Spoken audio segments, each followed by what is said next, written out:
ඔව් මම හැන්දර විද්‍යාගාරයට දැනුනේ 1976 මම පාසල් අභියෝගයේ සිට මගේ නිවස තිබුණේ විද්‍යාගාරයේ අසල. මම හිතන්නේ 70 ගණන් වල ඉඳලා චිත්‍රපටි මම බලනවා. පාසලෙන් අවුට් වුණාට පස්සේ පළවෙනිම රැකියාවක් වශයෙන් තෝරගත්තේ විද්‍යාගාරයේ. මගේ පියාණන් එහි වාහනයක් අපේ මේ නල්ලිලියුසර යන්නේ ඉන්නේ අපේ වාහනේ. අපේ තාත්තගේ හිතවත්කම නිසා එඩිජානන මහත්මයා තමයි මාව විද්‍යාගාරයට ඇතුළු කරගත්තේ. එඩිජානන මහත්මයා අරගෙන මම කොහොමරි සද්ද පරිපාලනය කරපු ප්‍රතික්‍රියා බාලසිංහම් දැන්ට ජීවිතමත ඉන්න යාපනයේ ඉන්නේ සලංගරාජ මහත්මයා කියලා හිටියා. ඒ මහත්මයෙක් හිටියා. බාල සුබ්‍රහ්මණ්‍යන් කියලා මහත්මයෙක් හිටියා. ඉතින් මේ මහත්තුරු යටතේ මම ශබ්ද පරිපාලන අංශයේ සේවය කරලා ඉන්න අතර අවසාන 4 දෙනා සූරේගෙන් මම වැඩ කරා. ඉතින් දැන් සමහරලාට ওই කාලේ ඉන්නකොට 83 ජූලි කලබලෙන් මේ චිත්‍රපටි මේක ගිනි තිබ්බා. මම හිතන්නේ ඒකට හිටපු ගාම්ලි පොස්සක මහත්තයා.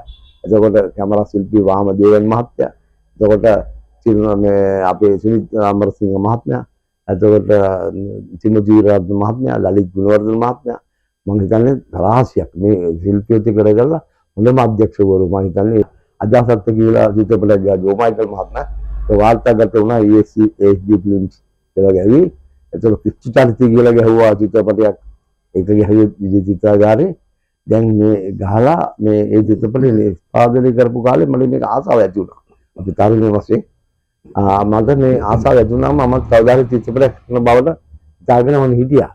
එතකොට මේකෙදි සමහරවල් 83 දී මේ ජූලි කලබලේ ඇවිල්ලා කොහොමහරි චිත්‍රාගාරෙට ගිනි තිබ්බා. මිනිස්සු කතා කරනවා විද්‍ය චිත්‍රාගාරය ගැන.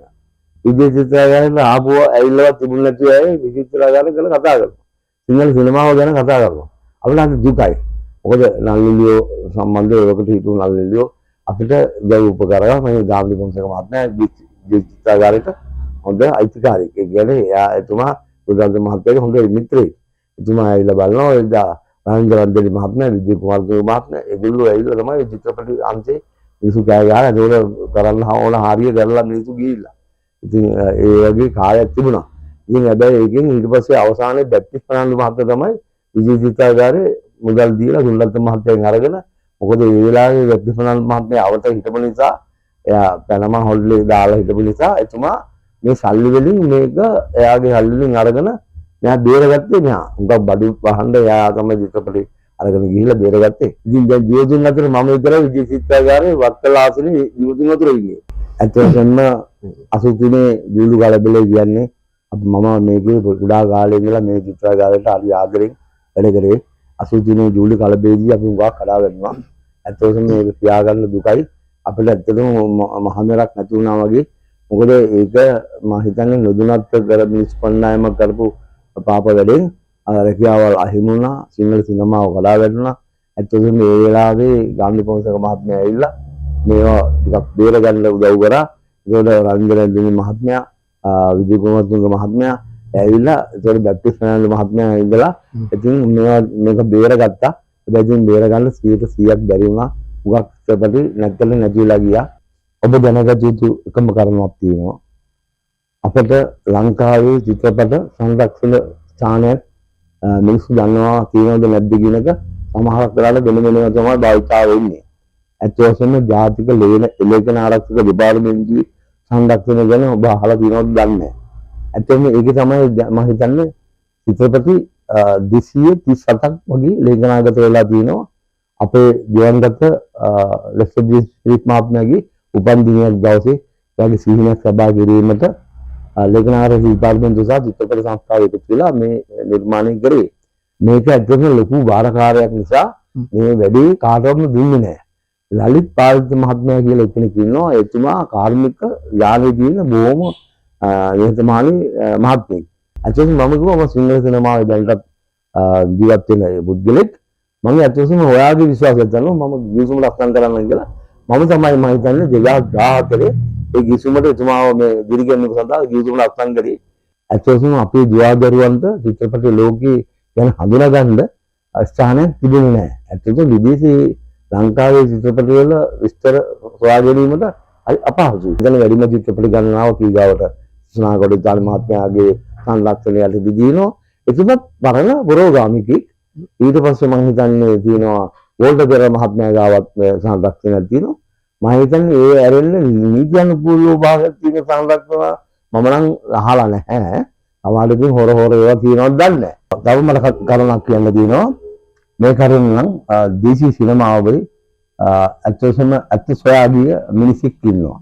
එයා තමයි ලංකාවේ චිත්‍රපටි විචාර පිළිබඳ මම හිතන්නේ වැඩිම මිනිස්සු හඳුන්වන පුද්ගලයා. එතුමා තමයි ගාමිණී වීරගම මහත්තයා. එතුමා මේ දේශීය සිනමා සම්බන්ධව සිනමා වංශකතාව සම්බන්ධව පොතක් නිර්මාණය කරා 1970 සිට 79 දක්වා දේශීය සිනමා වංශකතාව. මේක තමයි සත්‍ය සිදුවීම.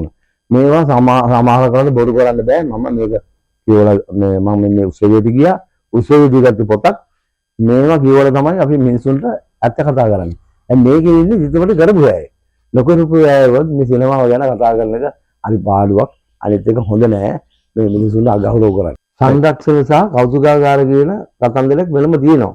මේ කතන්දරයට අයිති වෙන්නේ ශිල්ප යාලේ තියෙන බුද්ධිලෝ වැඩ කරන අය.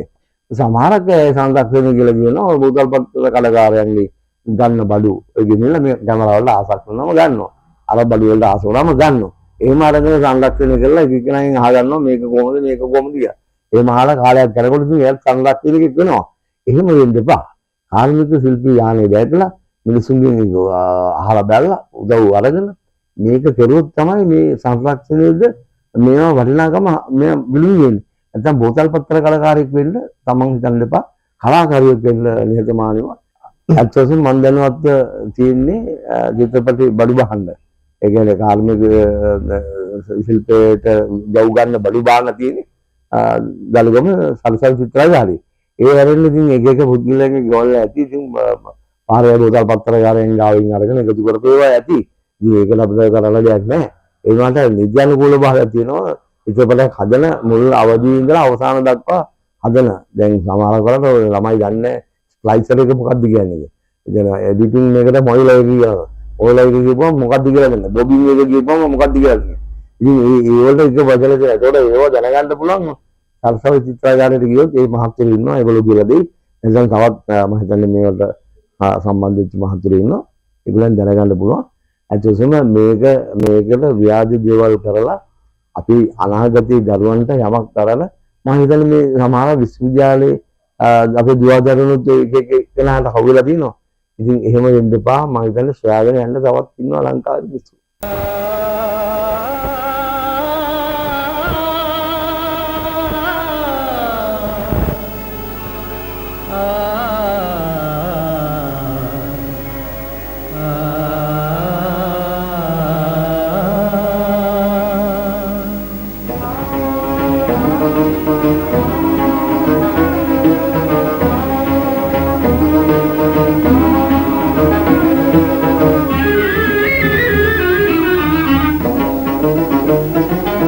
සරවන බව කඳ සූරින්දු ගෙතද බල පල කර තුරුලිය ඔද කල මදනලේ සරවන බව කඳ සූරින්දු ගෙතද බලේ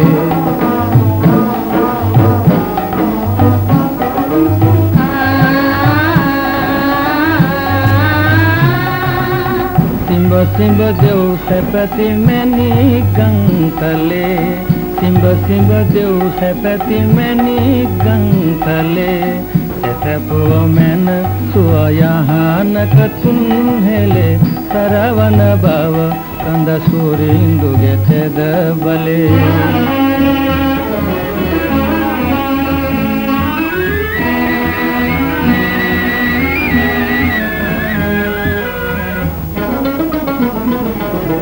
කය මුහුණකින් දොලසක පැවුනේ සිතුරස මෙනි පිල් විහිදන වාහනේ කය මුහුණකින් දොලසක පැවුනේ සිතුරස මෙනි පිල් විහිදන වාහනේ බබලන ලෙස ශ්‍රී ලංකා කානනේ බබලන ලෙස ශ්‍රී ලංකා කානනේ එකනතකින් බල බලනු මැනවි සාමිනේ සරවන බව කඳ සූරින්දු ගෙතද බලේ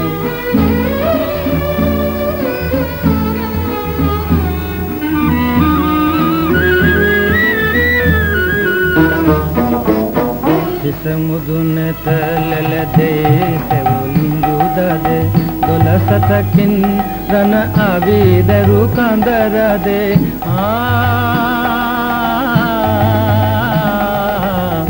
සමුදුනට ලැලදේ සෙවුලින්දු දදේ දොළසතකින් රණ ආවිදරු කඳරදේ ඔබ පිය මැන මැන පොබ කල එම සඳේ ඔබ පිය මැන මැන පොබ කල එම සඳේ එම පිය සෙදි දුක බියසක සංසිඳේ සරවන බව කඳ සූරින්දු දෙතද බලේ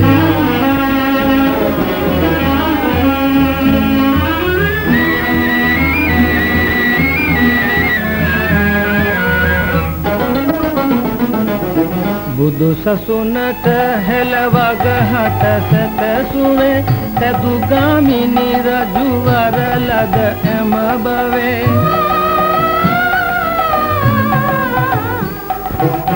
බුදු සසුනට හෙළවග හට සැතසුනේ සදුගාමිනී රජුවර ලද එම බවේ පසුපතින්දුගේ පිය පොඩි පුතු අභිමුවේ පසුපතින්දුගේ පිය පොඩි පුතු අභිමුවේ සිත පිට නැති ගලකට උව පන පෙවේ සරවන බව කඳ සූරින්දු ගෙතද බලේ පල කර තුරුලිය පොද කළ මද නලේ සරවන බව කඳ සූරින්දු ගෙතද බලේ